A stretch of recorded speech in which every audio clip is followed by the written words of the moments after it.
Hello, this is Thomas Jockin in New York City, And this is Lisa Maione in Kansas City, Missouri. and we are here at the end of day one of TypeWknd Conference 2020. There was a ton of typographic inspiration today. So much. Definitely some connections between the talks today. Yeah? Yeah, definitely. We saw a diversity of topics on technology, tools, business, collaborations, education, and mentorship. All these topics and inspiration from designers all around the world.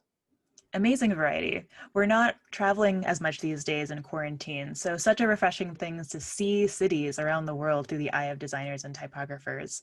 I'm thinking of Mariella Monsalve, Eva Ocheska, and Giovanna Josic, among others, who offer us visually vivid tours of their cities as they're sharing their typography research and inspiration. For this post-game series of videos, Lisa and I are going to share our top 3 talks of the day. Be part of the conversation and share what talk you love the most from day one. Be sure to add the hashtag TypeWknd on Twitter and Instagram. Lisa, I know it's hard just to pick the top 3, but are you ready? There are too many good ones. 3 is a challenge. But okay, here we go.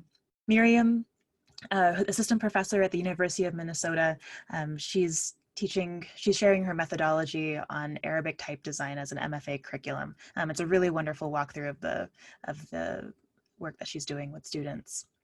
Type Salon with Krista Likar and Alia Herla, a duo based in Slovenia. Love their new typeface Spektra, inspired by human diversity and acceptance, multi-script, with dealing with multiple languages. Love their call to action on sharing what makes each of us us, and perhaps things that make other people uncomfortable, but make us who we are. And Alphabets, the mentorship program that they've been doing since 2016.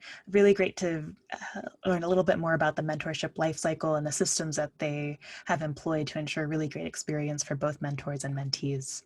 On my end, I really fell in love with Jen Wagner's talk on type as a business. I love the conversation on chasing problems, not trends, and the really big takeaway of observing a pattern of frustrations and questions in your audience and people using type. Lucia Beta, I loved her talk on finding a shared vocabulary between type and branding.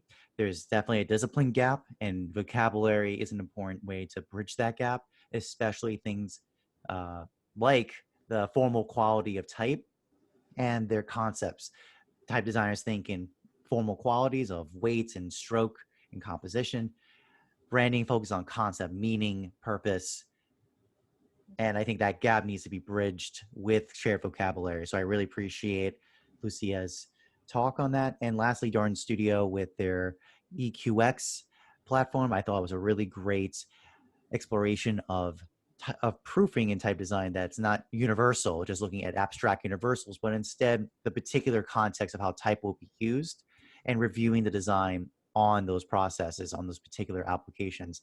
And especially building on the idea of type being collaborative is that you can bring in stakeholders who are using type to consider the questions you're investigating as a type designer. Is this appropriate for this italic? Does it work for this application? I think though this is a really innovative way of proofing that is super powerful and should produce better results in the future. So I think it's really exciting to see these talks today. That's what we have for today in day one's wrap-ups. Share your favorites from today's session on your social media. Let's extend the conversations forward and bring these speakers and ideas into our practices using the hashtag TypeWknd on Twitter and Instagram. Before we go, we're going to share the talks Lisa and I are looking forward to on day 2. I'm personally looking forward to gender gap in Paraguay's design industry. What would it mean for a typeface to be feminist? Beyond expectations, unconventional and conventional type design. Lisa, what talks are you looking forward to tomorrow? I too am looking forward to the talk on what it would mean for a typeface to be feminist. Beyond Expectations also looks like a solid panel on design education. Atang Samant's introduction to Devanganari typefaces looks excellent. Grammatology with Bas Jacobs of underwear looks fascinating. Christian Vargas shares his process on developing Salvaje, a wild display typeface. And Shivani Parasnis, love that she's moved from biotech design and type design. So really curious about that. Meta themes that seem to be emerging here, challenging the usual binaries. Can't wait to see all these talks tomorrow. Thanks for joining us for this post-game chat on TypeWknd. We'll see you all tomorrow for day 2.